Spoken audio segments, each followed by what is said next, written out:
If you ever want to bring an alligator to school, don't. Written and illustrated by Elsie Parsley. Look how messy that classroom is. I wonder how it got that way.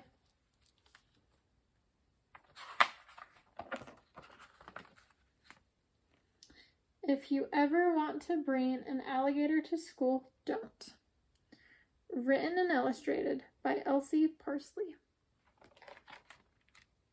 If your teacher tells you to bring something from nature for show and tell, she means a hollow stick, or a bird's nest, or some sparkly rocks. Hollow means that the inside of an object is missing, so a hollow stick means that you can close one eye and look through it like a telescope, and you can see right through it. She does not want you to bring an alligator. I think it'd be a good idea to bring an alligator to school.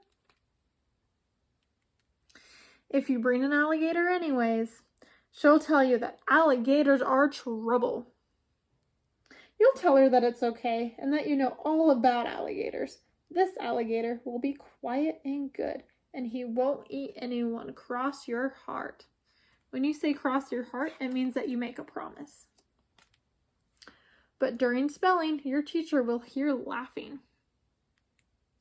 This is because the alligator will be showing you funny pictures. Oh no! It looks like that little guy jumped off of a diving board at the pool, and it looks like he's gonna land in the alligator's mouth. Your teacher will write your name on the board. Uh-oh. And now you'll have to stand last in line for lunch. You'll take away the crayons and tell the alligator to be quiet and wait for show and tell. Then during art, an airplane will fly across the room. It looks like the airplane landed in the teacher's hair. Does she look happy, or does she look a little upset? This is because the alligator will be showing you origami. And origami just means that you fold paper into different shapes.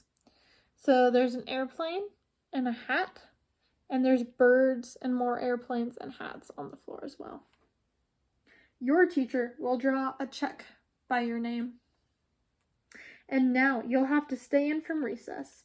You'll take away the paper and order the alligator to be good and wait for show and tell. Do you think the alligator's gonna wait for show and tell? Let's find out. During math, you'll notice the alligator is hungry. What's the alligator doing? Why does Magnolia look so upset? Do you think she's trying to stop the alligator?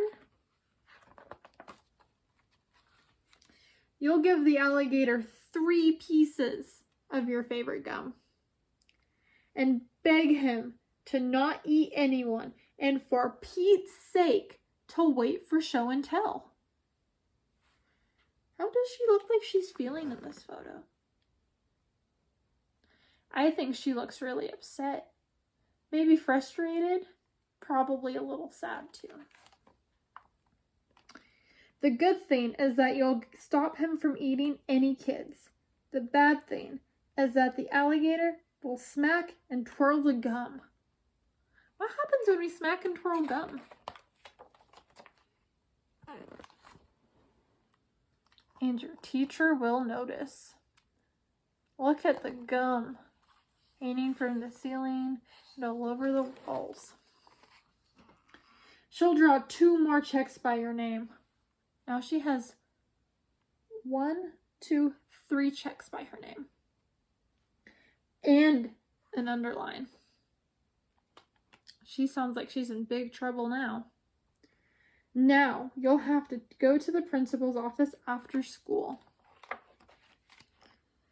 During lunch, you won't even get to eat your egg and cheese sandwich because somebody will gobble up everything but the crusts.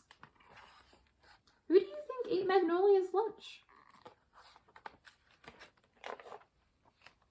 By now, of course, you'll wish you'd have brought a hollow stick or a bird's nest or some sparkly rocks for show and tell instead of an alligator. By now, you'd rather have some dirt than an alligator.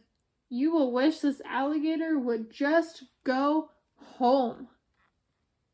Why do you think Magnolia wants the alligator to go home? Well, here's what I would do if I were you. First at show and tell, you'll sit quietly and learn about hollow sticks and birds' nests and sparkly rocks. And then it'll be your turn. You'll tell how alligators are super big. Wowee, 12 feet. That means that this alligator is 12 feet tall.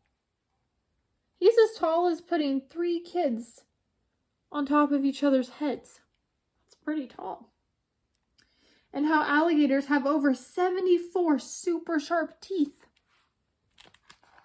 How many teeth do you think humans have? Do you think it's more or less than how many teeth alligators have? We have less teeth than alligators. And how alligators are super tough. It's a fact.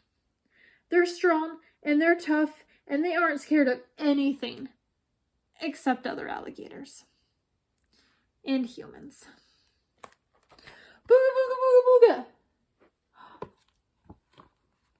What face is she making? She's making a scary face, and do you think it worked? Is the alligator scared? Your teacher will be impressed. You might not even have to go to the principal's office for the mischief that day. Mischief means that there was some trouble. Do you think that the alligator caused trouble in the classroom all day? Yeah. But then again, you might have to. What happened to these girls? It looks like they got tangled up in some of that bubble gum the alligator was chewing. And what's in this little boy's ear? Yep, that's a paper airplane. And if you look closely, you'll see that the alligator put a chunk of hair out of this boy's head. He's holding it. How do you think Magnolia feels sitting to go into the principal's office? I think she's a little mad and probably a little nervous. Yeah, if you ever want to bring an alligator to school, don't. They're trouble. Looks like he's getting into some trouble again. The end.